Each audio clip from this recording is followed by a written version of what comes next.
અને ચામુંડા ધામ વિશે જાણશો તો કોળી છીએ અને કોળીના પ્રત્યે આપણને ગર્વ છે ને આપણું ધામ બનવા જઈ રહ્યું હોય તો એમના માટે 100% આપણને ગર્વ હોવો જ જોઈએ. જે યુવાનો અહીંયા વિચાર કર્યો છે, જે વિચારનો પાયો નાખ્યો છે, એ ચામુંડા ધામ ટ્રસ્ટના અધ્યક્ષ એટલે કે અજયભાઈ ગીતાબેન રાઠોડ, એમના મમ્મીનું નામ પાછળ લગાડે છે, કઈક બદલાવ લાવવા માંગે છે, એમને અધ્યક્ષ બનાવ્યા છે ગુજરાત ચામુંડા ધામ ટ્રસ્ટના, અને એનું ટ્રસ્ટ રજીસ્ટરમાં પ્રોસેસમાં છે. તો આ જે બનાવી છે એ 26 ની અંદર લખ્યું છે ચામુંડા ધામ ટ્રસ્ટ ગુજરાત.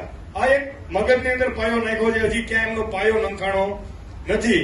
જગ્યા વિચારશું, ધામ વિચારશું, પણ બીજા સમાજના આપણે માનીએ છીએ, રજપૂત સમાજ હોય, આહિર સમાજ હોય, પટેલ સમાજ હોય, બધા સમાજના એક પોતાના માતાજીના ધામ છે, જે જેની કુળદેવી છે એમના ધામ છે. તો યુવાનો જે 22 છે એ કોઈ 35 વર્ષથી ઉપરના નથી. બધા યુવાનોએ આ સોચ પાયો નાખ્યું છે કે આપણે 55 વર્ષના થવું ને ત્યારે પણ જો આ સપનું સાકાર થાય તો કોળી સમાજ માટે એક આપણા માટે ગર્વ લેવા જેવી વાત થાય છે. એટલે એમાં મને બી સભ્ય તરીકે એડ કર્યો છે, દિલીપભાઈ તો ટ્રસ્ટી તરીકે છે જ એની અંદર. પણ ચામુંડા ધામ શું કામ, એક એ પ્રશ્ન થાય કે ભાઈ કેમ ચામુંડા ધામ બનાવવું છે?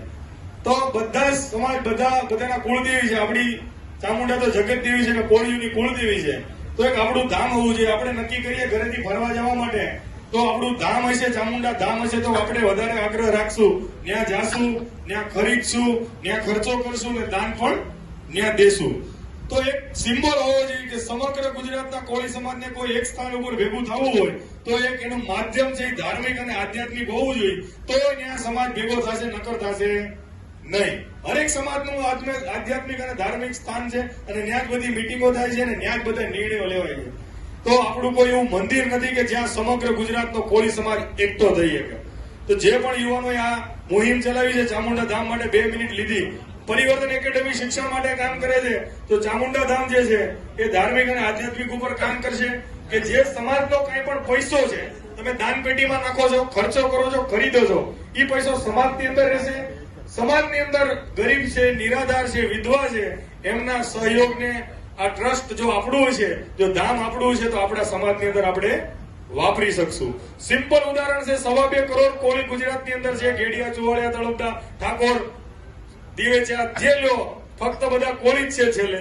તો 2.25 કરોડની વસ્તી છે, 25 લાખ કોઈ પણ મંદિરની વિઝિટ લેતા હોય તો 500 રૂપિયા પર વ્યક્તિ તમે ખર્ચ કરતા હોય તો એક મંદિરની અંદર 1250 કરોડ રૂપિયા તમે દર વર્ષે આપો છો. તો એ પૈસો જો ચામુંડા ધામની અંદર આવે 1250 કરોડ, તો સમાજનો વિકાસ તમે ક્યાં સુધી કરી શકો? કોઈ કલ્પના કરી છે અને કલ્પનાને કાગળ ઉપર લીધું છે અને કાગળ ઉપરથી આપણે જમીન ઉપર કામ કરવાનું છે. એટલે દિલીપભાઈ જે આ વસ્તુ કરીને બહુ સરાહનીય છે. જે લોકો લઈ જશે એ વાત છે તો એમને ગર્વ લેવા જેવી બાબત છે. એટલે ચામુંડા ધામનું જોરશોરથી આવનાર સમયમાં કામ થવાનું છે અને એના માધ્યમ માટે દિલીપભાઈ મકવાણા આપણે અહીંયા છે સુરત જિલ્લા માટે, અને મને સભ્ય તરીકે નિમણૂક કરી છે, તો આપણે એના માટે કામ આગળ વધારશું. અને રાજેશભાઈ જોડિયા માટે એક જોરદાર તાળી દઈએ. અને આપણે એક સમયનો ખૂબ અભાવ છે, પણ એમના માતુશ્રીની આજે પુણ્યતિથિ છે, તો 1 મિનિટનું આપણે મૌન પાળશું અને બધા ઉભા થઈ અને કોઈ હાથ જોડી અને એમના મમ્મી